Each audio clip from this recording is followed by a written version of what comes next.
Far from the southern border, the resort island of Martha's Vineyard is now at the center of the U.S. immigration crisis. 50 Venezuelan asylum seekers, including young children, were sent here without warning. They told me there was a work opportunity, he says. We were going to a city, but we ended up staying here. None speak English or have family nearby.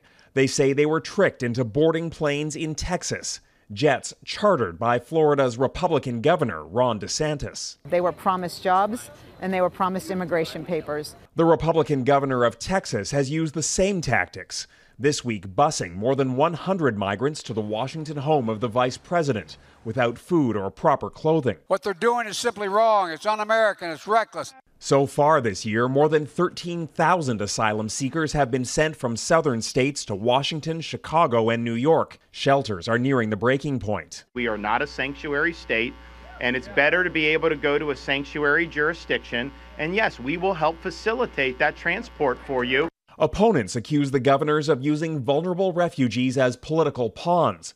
There are calls for the Justice Department to investigate possible violations of federal law. We are also oppressed in our countries, and we don't come here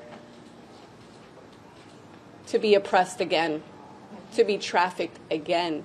With no end in sight to the humanitarian crisis and with midterm elections looming, the governors say they won't stop shipping asylum seekers across the country until there are reforms at the border. Jackson Proskow, Global News, Washington.